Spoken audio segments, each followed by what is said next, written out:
Welcome to the Radiant Astrology podcast, where we illuminate the wisdom of the cosmos for spiritual insight and soul-level healing. I'm your host, Christina Caudill. Thank you for joining me.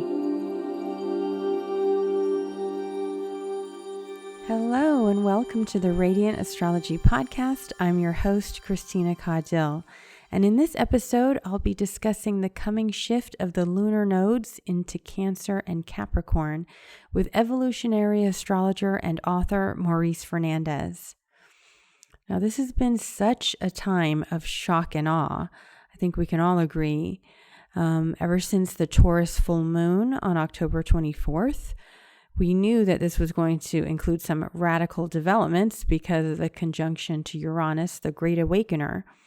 And that was actually the week with several very jarring news events, such as the bombs sent to the Democratic leaders in the U.S., the deadly attack on the synagogue in Pittsburgh, among several other events. From an astrological point of view, what may be most significant is that Uranus is squaring the lunar nodes. And this is an aspect that we'll actually be having through the spring of 2019. So not only are the new lunar nodes about to shift on November 6th, but they've been squaring Uranus, and they'll continue to do so through about March of 2019. And so Uranus is the element of the unexpected. It shatters our expectations and our paradigms. And it's a symbol for radical change and evolution. And it's also associated with trauma, because sometimes change is so fast and unexpected that we can have a hard time processing such sudden and unexpected change. And Uranus, which is now in Taurus, symbolizes an evolutionary need to shift our values. And those values can be in terms of what we place on our resources, our values around the earth, since Taurus is an earth sign, money, capitalism, and our very survival.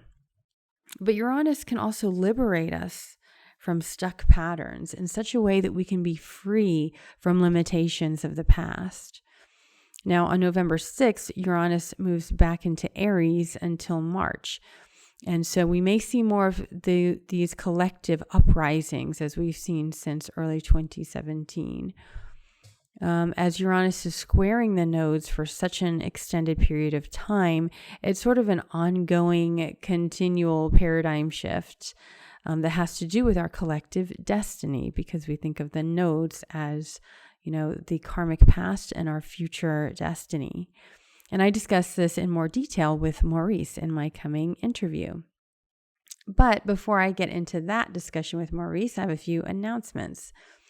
So I just began part 1 of the 4-part Astrology for the Soul course, the complete course on chart interpretation with New Paradigm Astrology, which Maurice is part of with me, along with Kai Pacha and Ari Moshe Wolf, and Sewell Jonasson, Tim Holleran, and Julia Simas, where all of us are coming together to teach, beginning with the very basics, the fundamentals in part 1 of evolutionary astrology. And that includes the signs, the elements, the modalities, and natal chart basics. So if you missed it, you can get the recordings, which will be available around the new year. If you want to join the entire 4-part series, you can contact New Paradigm Astrology. Just visit newparadigmastrology.com, and you can get in on a rolling basis. And you can always join in to part 2. If you already feel like you're totally comfortable with the fundamentals, part 2, which will be starting in early 2019, we'll be delving into the planets and the aspects. That's always really fun for people. So be sure that you're signed up to the newsletter at newparadigmastrology.com for details. Now, for the end of the year, we're starting to think about 2019, right? And I decided to be offering some pre-recorded readings for your astrology sign, just for those of you who kind of want a taste of the new year. And they also make great gifts, right? Great stocking stuffers. So November 16th, in honor of Venus direct and Mars square Jupiter, I'll be offering Radiant Year Ahead readings. So these are pre-recorded audio readings for each zodiac sign with mantras and ritual suggestions. And again, they can be great for yourself. You can look at your moon or your sun or your rising sign, and it can be a really great guide to have for the year ahead. So I'm putting them together now. They'll be ready November 16th. So be sure you're signed up to radiantastrology.com to get notified of when they're available. Now, a little bit about my illustrious guest, Maurice Fernandez. Maurice is the author of the books Neptune, the 12th House in Pisces, the second edition, which was just released, which I absolutely love, highly recommend, and Astrology and the Evolution of Consciousness, Volume 1, which I also recommend. And that's a really great book that really takes you through the sun and moon through the evolutionary astrology paradigm. Maurice is a leading evolutionary astrology counselor and teacher, currently based in Arizona. He serves as president of the Organization of Professional Astrology, OPA, offering pioneering programs for astrologers and enthusiasts. You can visit opaastrology.org, that's opaastrology.org, to learn more and to sign up for their free quarterly magazine. It's a must-have for anyone who is an astrology enthusiast or professional astrologer. Definitely get OPA magazine. It's a really great periodical that you just can get everything that's going on in the cosmos from leading astrologers around the world. And it's free. And Maurice directs a 3-year professional diploma program in astrology with students from around the world. You can learn more about him on mauricefernandez.com, and I'll have the link in the show notes. And he's having an upcoming retreat in Mexico at some sacred sites at the Yucatan. And that is right after the January eclipses. So that's January 29 to February 5th, 2019. He'll tell you all about it at the end of this podcast episode, so definitely tune in for that because it sounds amazing. All right, so without further ado, here is my interview with evolutionary astrologer and author Maurice Fernandez. Enjoy.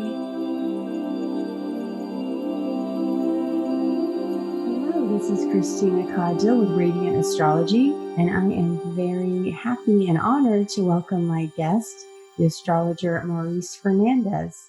Hi, Maurice. How are you? Hello, and thank you for having me. Well, I'm super excited to have you today for this topic because I can't think of anyone that would be better to talk to about the lunar nodes, as you're an evolutionary astrologer.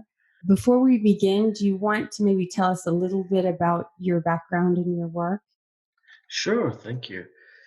Yes, as you mentioned, I am an evolutionary astrologer, started close to 30 years ago, and I wrote 2 books, a book about the 12th house and Neptune, which was recently republished in a new edition, and another book called Astrology and the Evolution of Consciousness, which is about the sun and the moon from an evolutionary point of view, as well as the levels of evolution. I'm also currently serving as the president of OPA, the Organization for Professional Astrology. So it's a wonderful organization that you are fully aware of. Yes. We have many exciting and pioneering programs for both beginners and advanced astrologers. And So also non-astrologers too, right? Like enthusiasts of astrology. well, anyone who's interested in astrology, whether they are beginners, students, or professionals, we have programs for everyone. Okay, great. I'll definitely be sure to have the link in the show notes for OPA. Thanks. And so evolutionary astrology is considered modern astrology. And when we're looking at the collective sort of destiny with the nodes, I find evolutionary astrology to be really more in alignment with our area of growth, like our soul growth as a collective, the collective soul, really. Absolutely. And it all boils down to that. Even if we just speak about immediate activations, you're going to move or you're going to meet a new lover. If you dig down, you're going to get to the evolutionary reason. So the question is not just about seeing in the chart if you're going to meet someone, but why? That's always the question that evolutionary astrologers want to reply to. So it's one thing to meet someone, it's another thing to understand why the timing is now, what this relationship's about, and get to, like you say, the soul work, understanding that nothing's random. It's not just about, oh, good luck now or bad luck now. So we try to get to what's the deeper underlying intention and what is it really about. Yes. And one of the things that I always think of when astrology started really making sense to me is looking at life from the vantage point that, we normally think that life is just a series of events happening to us that we're trying to get more and more control of. Mhm. But with evolutionary astrology, you realize it's more than that. Life is more than just this event, that event. It's the cycles. Things happen in Abs- cycles, and there's storylines happening that you're a part of. Absolutely. And that's the bottom line, is to understand the cycle, which means the cosmic clock, because it's all about not just circling, the planets rotating around the sun, and then the sun rotating around the galaxy and so forth. But it's about understanding that you're not just chasing your tail and going in circles and going through the same process again of morning, afternoon, night, evening, and another year. And so everything in time is about cycle. But from an evolutionary point of view, we understand that cycles are actually spirals. And so if you go through the zodiac, from the first house to the 12th house, you're not just going back again and again through the same signs. You're going in a spiral, which means that there's a dimension we cannot see in a flat printed chart. There is a deeper layer, or there is a higher consciousness that we can apply as we go through these cycles and clock. Because there's some repetition, we're having a moon return, we're having a Saturn return. So it seems like, oh, we're going through the same thing again. But you're not, because you're at a different place on the spiral. You're higher, lower, deeper. So it's all about that cosmic clock and being in alignment with that. Mm. Yes, and I think that's why more people in astrology are starting to look at the nodes. I mean, the nodes have been around since the beginning of astrology because of the eclipses, but it seems like now the North node is what Mercury retrograde was a few years Mhm. ago. Everyone's obsessed with their North node. But I think the bigger picture is the transiting nodes, because that shows us sort of the collective evolutionary path of growth. And well, what would you say, just in general terms, when we look at the transiting nodes? What do they signify for you? Well, first of all, just to clarify a little bit of the history in astrology of using the nodes, it's a relatively recent phenomenon, because people originally thought that, the nodes are not planets, they're points of intersection. Mhm. So what happens is that the moon's orbit is about 5 degrees off of the sun's orbit. And so there are two planes that meet within that small range. And those meeting points are the North Node and the South Node. And so many people in astrology thought that, oh, because they're not planets, they're not that important. And, it's only recently, and I believe through the effort of evolutionary astrology, which emphasized so predominantly the importance of the nodes, we realize that points are as important as physical bodies. Mhm. The other thing is, when we look at the history, the Hindu astrologer, the Vedic astrologers used the nodes throughout, their practice over many hundreds of years. But they used them in a very, very specific and deterministic way, which tends to lean on the negative. Especially the South Node is like this very difficult, like a curse in Yeah, your chart. the dragon's And tail. and in fact, from an evolutionary point of view, it's true that we need to move beyond the South Node because it's where we're coming from. But it's not a bad thing. It's not a negative energy. It simply means that the North Node is an energy that balances the South Node. So the way I like to put it is that you need to actually experience the South Node, experience the North Node, but then instead of flip flopping and being stuck in one or the other, you actually need to bring them together as a one concept and move beyond the duality of these nodes. So we're moving beyond the deterministic and, this is only good and this is only bad and good luck and bad luck mentality to a more growth oriented approach, but also understanding that if it's there, if it's part of the cosmic clock, if it's part of nature, there's a good reason for it to be there and it shouldn't be looked at negatively. To answer your second question, as you say, many people are becoming more aware of it and mostly in their natal chart. The great thing about the nodes is that they're very deep, like they give you very deep insight into your process and your life and really core themes. But the nodes are so easy to see. It's just one axis. There's a south and a north node. So it's not too difficult to analyze. It doesn't involve complex aspects and measurements. It's pretty straightforward. And that is what makes it popular. Mm-hmm. And now, as you say, people don't only look at the nodes in their own chart to understand their development and destiny, but we also understand that the transits of the nodes are as important. And you're mentioning, the collective soul and what, we're learning on a global level, but the transit also activates your own chart.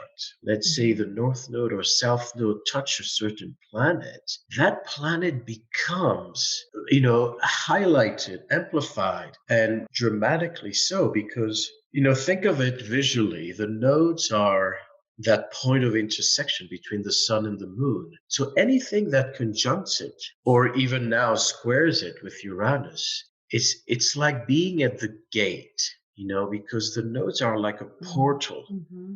And so if a planet touches the north or south node, it becomes the gatekeeper. And if you are born with it, it's for life. If it's by transit, it's just whatever the length of the transit is. But being the gatekeeper means that this planet is now kind of taking charge, being activated.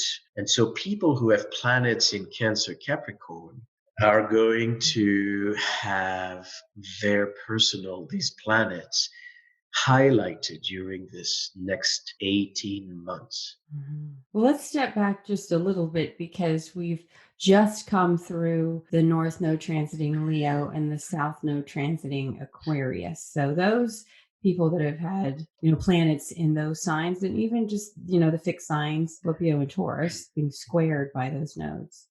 They've had an interesting 18 months with this transit and really life-changing events for many people. What have you noticed in the collective that signify? I have my ideas, but what do you think that this kind of signifies?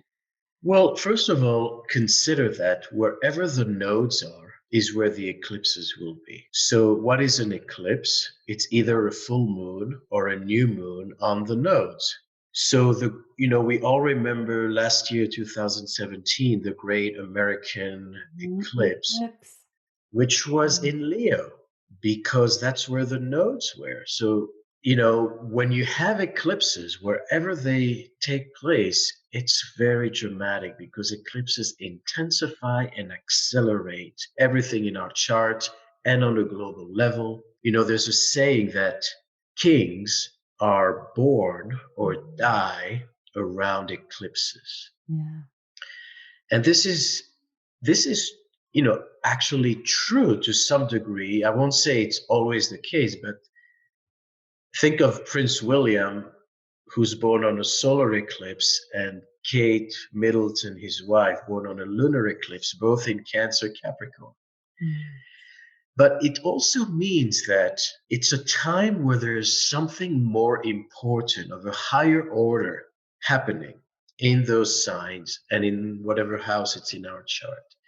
So it's not just business as usual. It's not just a routine. There's some kind of, higher purpose or higher calling or a change that happens very rapidly. From one day to the next, your life can really take another turn. Yeah. And in ancient tradition, eclipses were feared because suddenly there's no light, and you think that it's somehow God is angry at something. Or a dragon ate it and is Yeah. making it bleed or something like that for the blood moon. Well, and what is, if we go down to it, what does that mean that there's no light? It simply means that we cannot see. Mm. And it's not necessarily a bad thing, but it means that there's a higher force operating that's bigger than your ego. It's not just you in charge, it's a higher destiny. And so these eclipses are basically nodal energy amplified. So think of the nodes being the place where you have your eclipses in your natal chart, because you're going to have you're born under an eclipse. It's called the prenatal eclipse. So to your question, in Aquarius Leo, the easy way to say it is that Aquarius is the brain and Leo is the heart. Mm. And so some people are only in the brain and they're very intelligent and forward thinking and innovators, but they, in a typically Aquarian way, it's we say they love humanity but they don't like humans. Yeah. And the reason is that because they're so forward thinking, everything seems so slow and people seem not to get it, and Yeah. they feel so, blasé and cynical about the world. Whereas Leo is about, knowing that you need to be here and it's important and you want to wake up every morning and do what you need to do. So it's the soul of the artist who is so passionate about creating, about giving, about doing. And it's very emotional and it's very heart oriented. The heart of Leo can sometimes be jealousy and intensity, Mm. but it's a very generous sign that really wants to be here. Whereas Aquarius, looks at everything from above, from the bird eye view, and says, what the hell? Mhm. So that's a good example of showing how one cannot go without the other, Right. because you can't be only in your brain and you can't also be only in your heart and lose perspective. Because if you're only in your Leo, and you're in your north node and you say yes, and you have 10 kids and you create many things and you're in that fountain of fertility, you lose perspective. Leos tend to be living in that bubble that they cannot detach from what they're doing. So you need that brain to kind of look at what you're doing. If you go back to the artist writing a song and falling in love with a song to a point where they don't really understand if the public really likes it or not.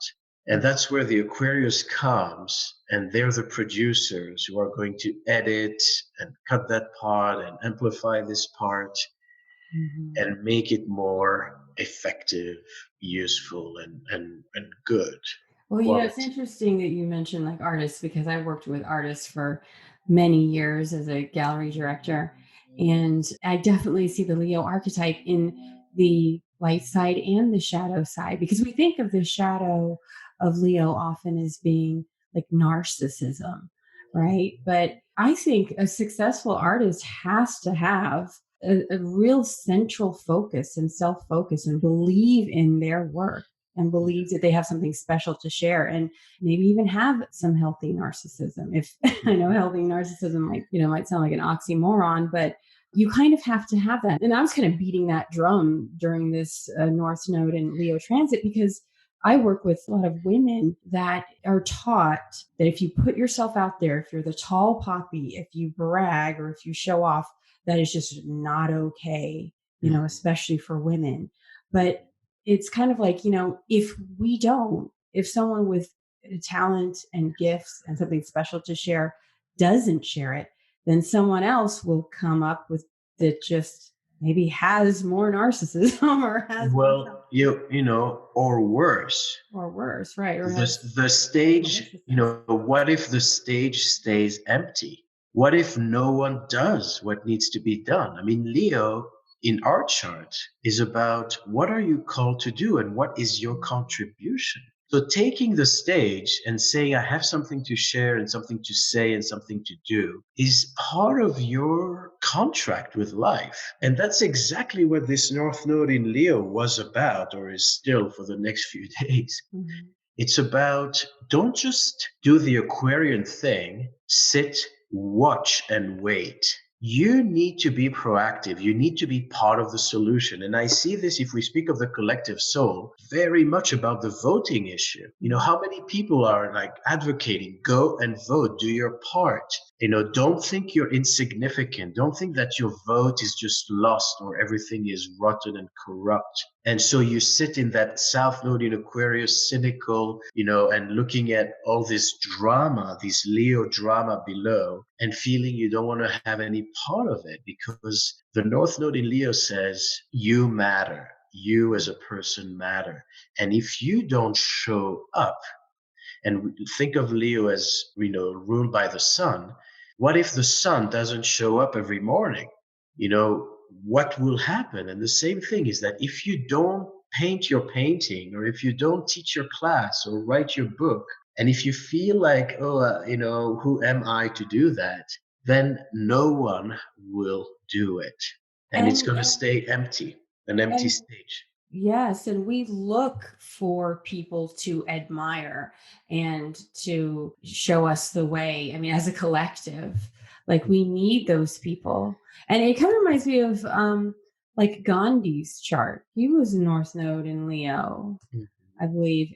Absolutely. And he was like mute his first few years of life, I believe, because he was so shy. Yeah. But it wasn't until he saw so much injustice that he had a Leo moon conjunct North Node in the 10th house. And it just came to a point where he was just like, it's not about me or my ego. It's about something must be done.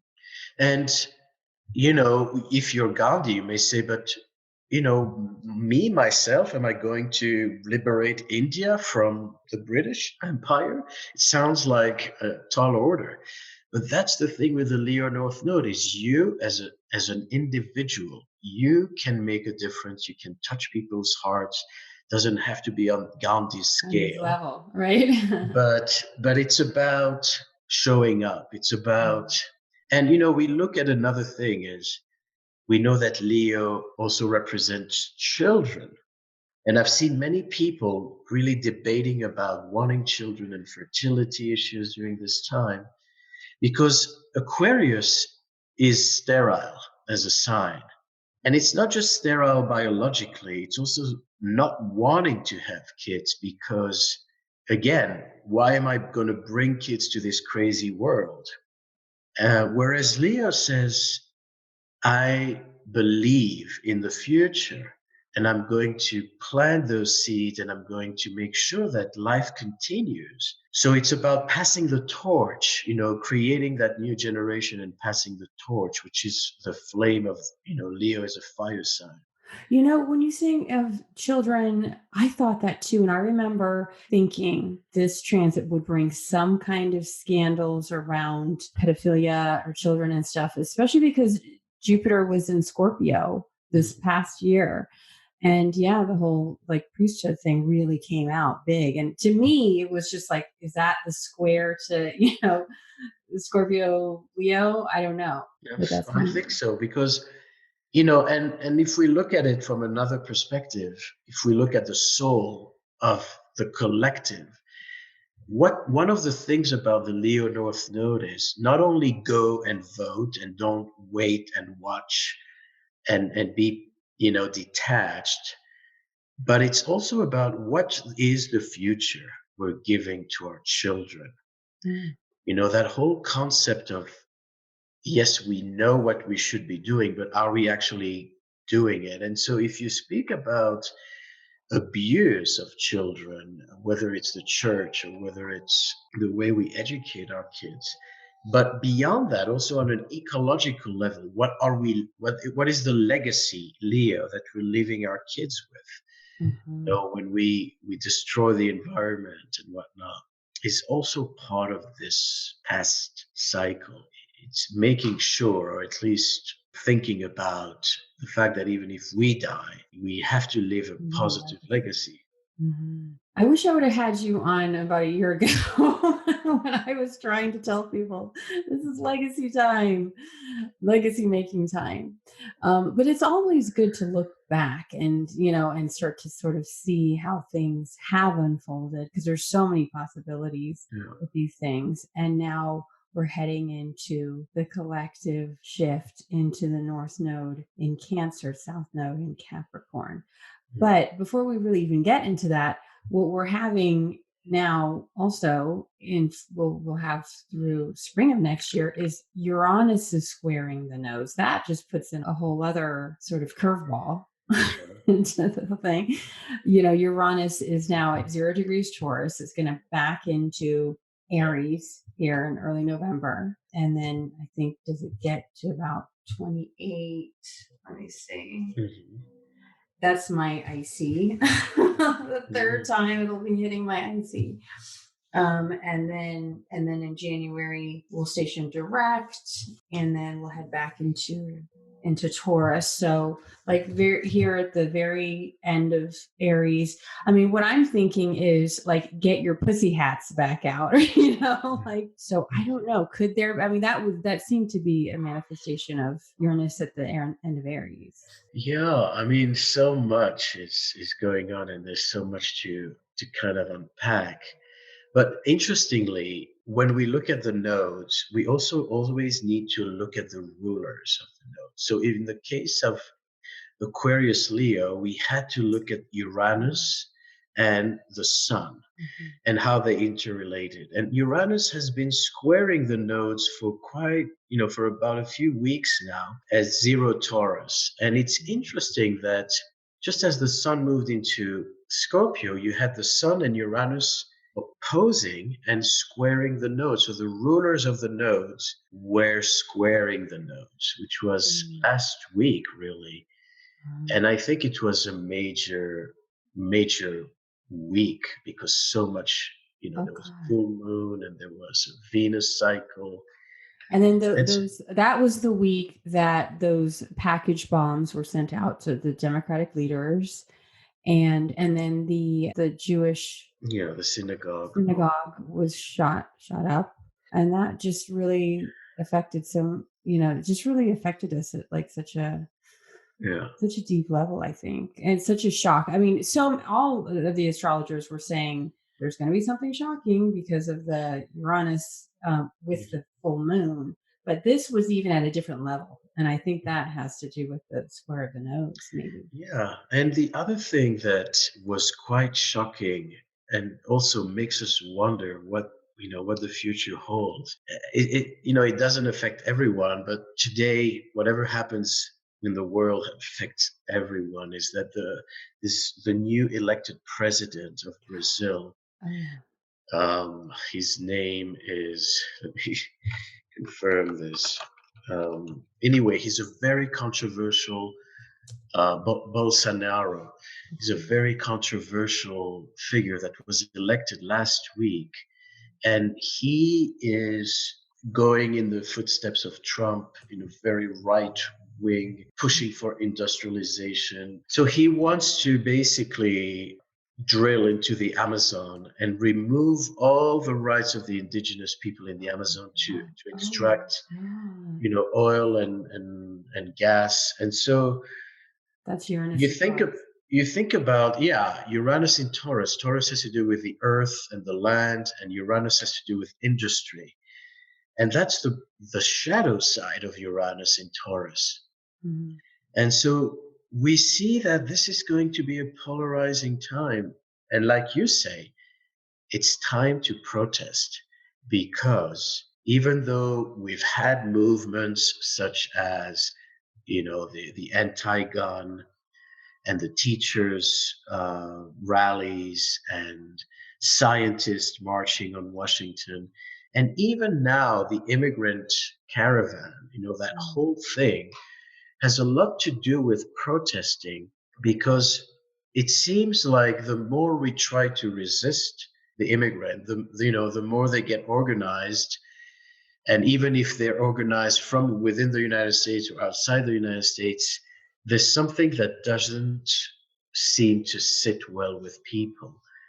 And and it is time to take action. So I agree with you that, especially Uranus being in Aries, which is such a passionate sign, square the more conservative Cancer Capricorn axis of the nodes, has a lot to do with security and establishing something that can work over time with the Cancer Capricorn, but then rocking the boat and disturbing that sense of security with Uranus squaring. But just to touch on, before we get into Uranus, it's interesting that the day the nodes move into Cancer Capricorn, it's November 6th, Uranus moves back to Aries. So the whole square shifts Activates then. Oh, from wow. from 0 to 29, and the moon is going to oppose Uranus exactly. To me, it's a day to have a ceremony, to mark this shift of energy. And especially as the moon is there, because the moon allow us to take this, into our belly and to internalize and digest it. Now, what is And this the moon about? will be ruling the The the North North Node. That's the thing, is with the moon ruling the North Node, and the moon moves so fast that it just seems like and already you've got the square with Uranus. It just seems like things will just be very unstable. Very unstable. And at the same time, what is the purpose of the North Node in Cancer is to go back to that human side, to be vulnerable, to not expect to have everything fixed, but most importantly is to nourish. Now, think of the fact that the Cancer North Node, we speak about women's rights. It is a time where women can be re-empowered. There's going to be an emergence of female leadership. Mhm. And, we see even with Angela Merkel, who is, making this bold move Yeah. of stepping down in 2021 from the leadership role in Germany. She's the leader of Germany. And she's a late sun in Cancer herself. So the nodes are going to touch her sun, Uranus. And to me, even though it's a risky move, and she, she make, she could have her authority completely undermined, I believe that at least until 2021, as long as the nodes are in Cancer, she will prevail and have presence and be recognized for the good that she's done. Mhm. And perhaps we'll see, and I'm saying female leadership, to me, it's not only about having women lead, but for having any person, whether male or female, lead in a way that brings that more compassionate, nurturing, mothering energy. Mm. Because we've seen also many female leaders who are absolutely worse than male leaders as far as abuse and corruption. And that's what happened in Brazil, by the way. There was a Oh. woman leading who was so corrupt, and she derailed everything to the point where people were so fed up that they put this guy in place instead. So what we need to understand is, with the North Node in Cancer, it's about really going back to the things that are simple and important. It's about food on the table. It's about family and reconnecting with our ancestors. And so, if we speak about a ritual, what I would recommend during this time is not only to to kind of do a ceremony and a prayer and an intention to for a new cycle, but to really call your ancestors, Mm. and especially with Cancer Capricorn, the elders of your lineage, the elders of your land. And if you don't have a good relationship with your parents or with your mother in particular, it's a good time to send, healing energy, and even at least on an ethereal level, to bring that peace and healing, because it is about the energy of the mother. It's the mother in us, whether we are male or female, whether we have kids or not. But it's also our mothers and those who labored to bring us here and who nurtured us, and how we can nurture people and the earth the same way. Mm.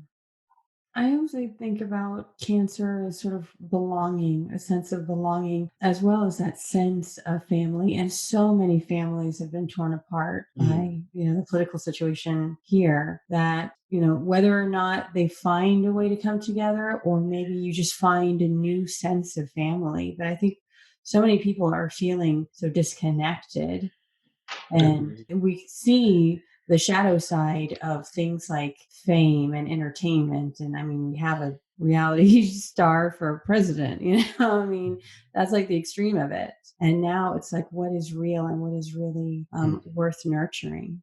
Yeah, but there's a shadow side to the Cancer in that sense, because in a positive way, it brings healing to our lineage, to our family. And I believe that people born with this axis are also people whose destiny has a lot to do with healing ancestral karma. So they're not just working for their own soul development, but they are also affecting the whole lineage that came before them. And these are people who can get guidance from their ancestors, something that indigenous people have done since always. But in our modern culture, like you're saying, we're so much about the glamour and the success that we forget where we're coming from. Mhm. And so the good side is creating that healthy and nourishing nest, and simplify your life in the sense that you don't need to prove to the world that you're worth it. You are, because you are part of the tribe, you're part of the family, and we care about you because we are one ultimately. But Mhm. the shadow side of Cancer and Capricorn is excessive nationalism. Yeah. That's where you start to have crazy people saying that, America should look like this, and it's definitely going against immigration and integration, and you can have all kinds of extreme nationalism, whether it's fundamentalist Muslim or fundamentalist white supremacy, or all kinds of movement who feel lost in this world because this world is so diverse, and there's so, I would say, quote unquote, the problem began when the nodes were in Virgo, Pisces, and Saturn was in Sag, when there was so much migration and Mm. the mixing of cultures. And we live now in an increasingly more global world. And so people feel like they're lost. Who am I in this world of fast internet and fast news, and everything goes so fast? Then you have the North Node in Cancer. You kind of want to go back to something simple, and you reject progress, and you can become very fearful and afraid of strangers and afraid of diversity. Mhm. So that's what we have to be careful about. But I'm sure there's going to be at least some of that. I mean, we can expect. I think actually that was one of the things that I was really thinking would really come through is the nationalism. We look at the last time, if we look at like World War II and when Pluto was in Cancer then, and so that was also a time of What? rising Yeah. I mean, nationalism. Yeah. Pluto was in Cancer when Nazism Yeah. developed in the Rising. 30s, but the war started just when Pluto moved into Leo in 39. But Okay. the whole movement, leading to that point was during the Cancer phase. And like you say, it was about rebuilding Germany and, you know, The nationalism, homeland. Yeah. homeland to a point that it was destructive and harmful. And so we need to understand the higher frequency of Cancer, which Right. Yeah. has, Because I don't want our listeners to think that, Pluto through Cancer is the same thing as a North Node through Cancer. It's actually, hopefully, it's more hopeful. I mean, the North Node ultimately can elevate us. I mean, it brings both, I think, the shadow and the higher side. But I think if we're conscious, we can aim toward the higher side of it. agreed.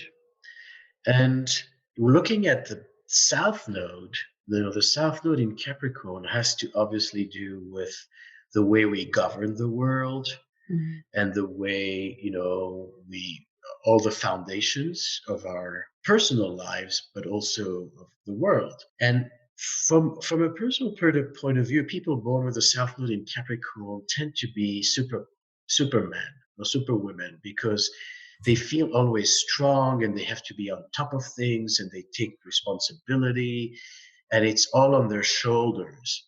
And they can be the type of people who are very ambitious and constantly pushing themselves. And the North Node in Cancer is about, slowing down and not needing to prove that you need to climb that mountain in order to receive affection and care. So in many ways, if you're born with that symbol, or those babies born in that phase will not only, as we say, work with karmic ancestors, but it's also a time where you have to recover steps that you skipped in your development because you went too fast, too high, pushed too hard, and now you need to actually go back and look at all the things you glide over, all the things that that weren't properly dealt with because it was rushed or because you didn't have time. So a Cancer North Node is about you need to gestate, you need to digest, you need to take Gestate. Oh, that's a great word. everything needs its own time. The same way, you cannot rush a pregnancy. Mhm. You can't say, I don't have the time. Let's have this baby earlier than that we That's what a think. Capricorn would say. I know. Exactly. So we may, during this time, actually have to do that and step back and look back at, instead of blindly moving forward, we'll have to step back and patch up and correct and heal. It's actually a North Node that is intended for healing and nurturing.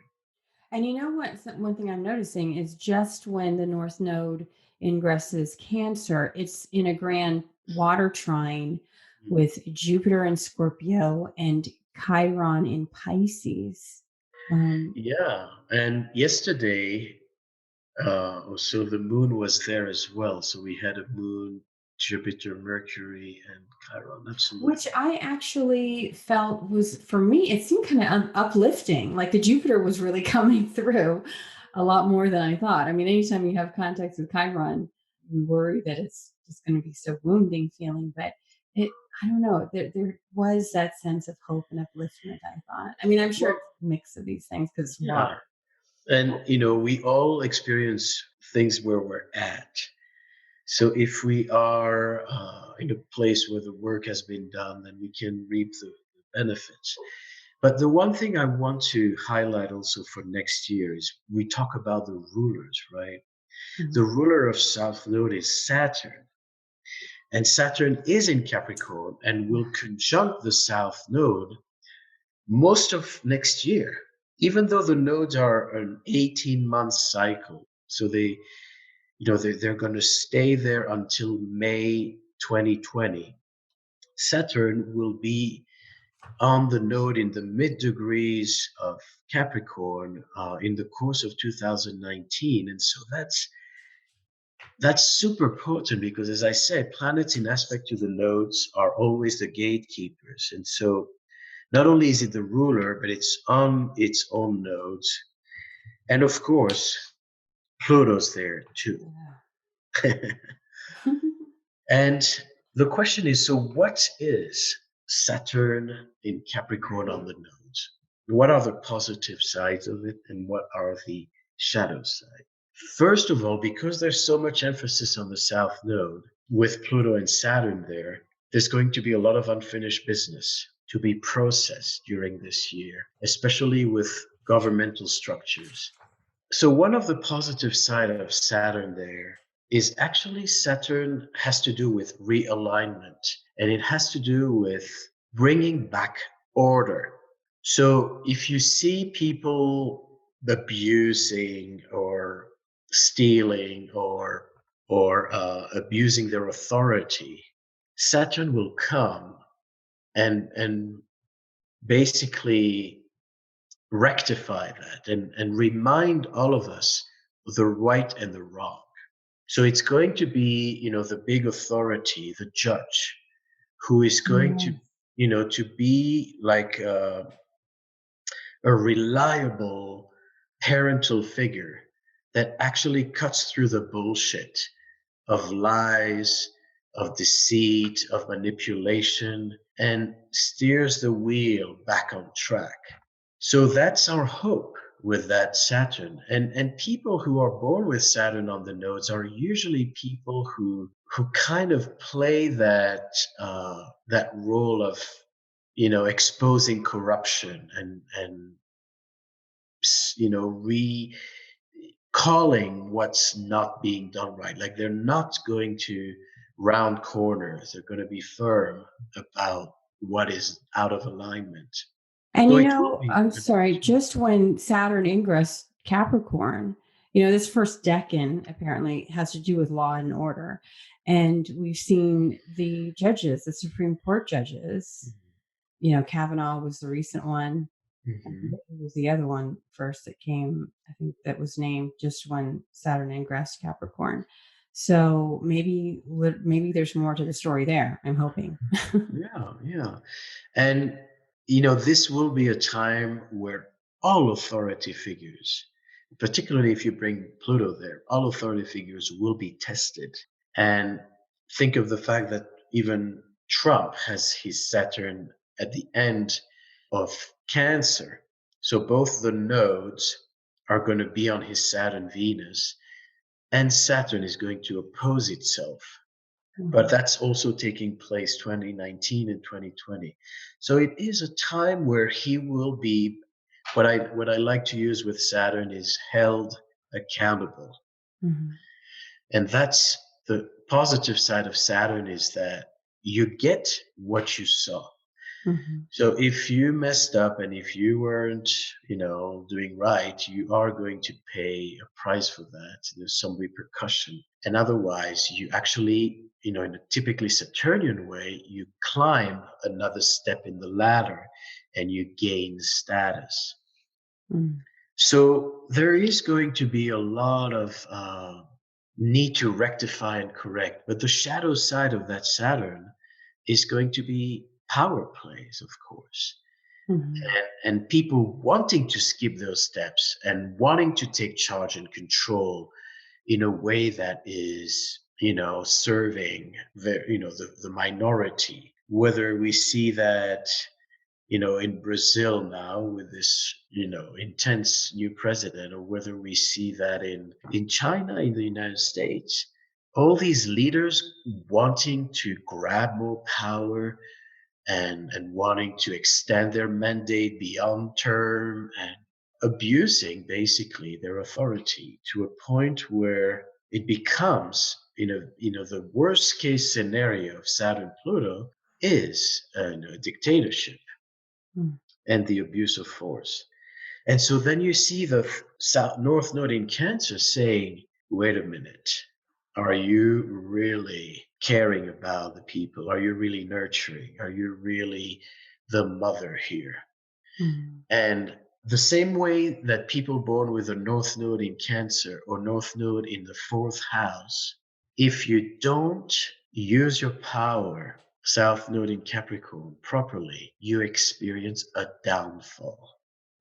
Fall from grace. Fall from grace. So you kind of, the North Node in Cancer, go back to your mama. Mm. Like you're not, as ready as you thought you were. Mm. So there could be, a collapse or a fall from grace, or even some people, worst case scenario, again, knock on wood, but it can happen that people can physically fall. Oh. And that's a symbol of taking on too much or not really being ready for what you're undertaking. Mhm. It kind of makes me think of like, Cancer is like nourishing the roots, and Capricorn is like sort of the strong branches growing from it. But if you don't get that water and nourishment, and the branches are brittle, and if you don't take time to be nourishing the people, which Cancer, I think, symbolizes, Yeah, right? It yeah, symbolizes the people of the country. yeah. And so, another interesting thing was, I think in the 60s, I was looking at one of the times when the North Node was transiting Cancer. I think it was 1963, was Beatlemania.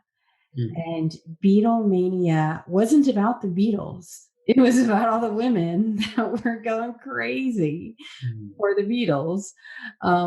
But I'm hoping now, you keep hearing all this stuff about smashing the patriarchy. And, it seems like for so long it's such talk, but mhm, maybe that is the feminine getting whatever empowerment it is they need. mhm. And the patriarchy, which looks to me like Saturn and Pluto and Capricorn, maybe they will, maybe there is a potential opening to make a dent in it. I agree. And yet it needs to be done wisely because moving from that patriarchal shadow, and we see one of the main manifestation of the patriarchy is the sense of entitlement, Mhm. especially with the earth. It's seeing the earth as our pantry, and we take from it whatever we want without, considering sustainability to begin with. And that's not only done with, mining and with food and agriculture, but it's also the way we treat each other. It's Mm. like, what can I get from you? That kind of, it's either me or you, and I want to get what you have. So that sense of entitlement is one of the worst aspect of patriarchy that has destroyed the earth and, the quality of our life, really. And Mm. so the North Node in Cancer is about understanding that nature is equal to humans and nature has rights. There's the president of Bolivia, I believe, who said that Pachamama has Mm. rights and he gave rights to the earth, like it's part of the constitution that you can't, just take without giving back. Mm. And that's one of the main messages of the matriarchy in a positive way, because otherwise, like we say, our life is not going to be sustainable. But ultimately, what is important is to realize that why is there patriarchy? Why did the patriarchy, take over in such an aggressive and unhealthy way? The bottom line is that it was a wounded masculine. So the wounded masculine, like anything that's wounded, is not going to grow in a healthy way. So we need to break that loop, come to a place where we are in better balance between the energy going up and down. And it's interesting, we were talking with the new paradigm community. You brought up, I believe, the symbol of the elements, fire, Yes. air, earth, and water are triangles. Mhm. So the masculine is the triangle pointing up, and the feminine is the triangle pointing down, which is very much, the sex organs. The vagina is a triangle pointing down, and the phallic symbol is, the triangle up. But what happens is we tend to want to always go up. Mm. That's our conditioning. And we forget that coming down is actually a good thing. Yeah. And being incarnated and digesting things, and basically that's part of the reason why women were vilified, is because think of the fact that when you're born you're actually coming down even Yes. through the Wow. birth canal. So it's almost like we're not happy to come down, we want to go up, and we blame women for birthing us even. And like we say, if we don't reconcile that on a spiritual level and accept our birth and accept the birth canal, that process of coming into ourselves in flesh, we're going to live in this war of sexes. And so if we speak of the North Node in Cancer, it is about accepting coming down into your emotions, not in a negative way, in a healthy way. Mm. Yeah. And I think getting in touch with our emotions, men and women, and all of us, that could potentially be a gift of the North Node in Cancer. Yeah, and that's the intention. I mean, Mm. that's what is called upon, is to get into the emotional body and not skip it, not override it. Mm. With our ambition, with our Well, blind ambition. the reason why we try to skip the emotional body is because we are taught that being emotional is being weak. Mhm. And we are also taught, that when you're emotional, you're a drama queen. So we all constantly, try to hold back. And we all know that, we don't want to live permanently as drama queens. But at the same time, it's impossible to stay healthy and sane if you're not accessing your emotional body. Mhm. Well, with so much fire and air with the nodes, I'm ready for some water. Water and North Node. We'll see how that works out for us. But Absolutely. before we wrap up, before we go, I want to make sure that we tell our listeners about what you have coming up, because you have some really exciting things coming up. Well, first of all, your book on Neptune, I can highly recommend to anybody out there, regardless of your level. It's a fascinating investigation on Neptune and Pisces in the 12th house, that archetype. Take it to the beach or to the bar. Perfect places to read it. And you have a retreat coming up in Mexico, which sounds fascinating. Can you tell us a little bit about that? Yeah, well, it ties a little bit into, not a little bit, but actually a lot into what we're discussing, because it's a beautiful retreat on the sacred land, Maya land, and it's on a wild beach and a eco resort in the Yucatan in Mexico. And so there's going to be a fascinating astrology program that's focused on spiritual development in the chart. But to me, there's another side to this, and that's the word retreat, which has to do with Cancer, being in this more tribal, ceremonial atmosphere. Because what I want to use this time for, especially, is people who are high minded, who work on themselves, who care about living a positive legacy, is to come together in ceremony and really send positive vibes to the world. Whereas we are on this sacred spot, on top of the pyramids, in Oh. those ancestral lands of tremendous knowledge. It's a time where we can access these portals, and with a strong enough group of people with the right intention, really bring healing to the planet. So it's both fun, beach and coming together and great astrology, but also a higher purpose of really working as a group to make a difference. And when is this retreat? So it starts, arrival is January 29 until February 5th, so it's a week long. That's just after the eclipses, Yeah. right? Okay, so it's like 10 days or something after the lunar eclipse. So And I've always wanted to do a retreat after the eclipses, because the eclipses bring up so much, and then you got to recover from them. So that sounds perfect. so if anyone wants any information, it's on my website, mauricefernandez.com. And there's a nice deal, if you sign up early November. Okay, I'll make sure that I'll have that link in the show notes for our guests. And I've been in ceremony with you, and you really hold space incredibly. You're very, very powerful energy, and I know it's going to be an amazing experience for anyone who goes. So, are you going to do some stargazing while you're out there? Oh, absolutely. And we also have a Mayan priest, a Mayan shaman Oh with us. So my gosh. Wow, that's perfect. What a way to welcome in 2019, because yeah. 2019 is going to call a lot out of us, out of many of us, I think. Mhm. So that's wonderful you're doing that. Well, thank you so much, Maurice. This again has been an honor and a pleasure to have you on the podcast. And I really appreciate it. And thank you for sharing your wisdom. Well, thank you for the platform and the support and everything you do, because you're a powerhouse yourself, and the North Node in Cancer, I'm sure will support that effort and your presence in the world. Oh, thank you so much. Thank you again. Thank you, Maurice.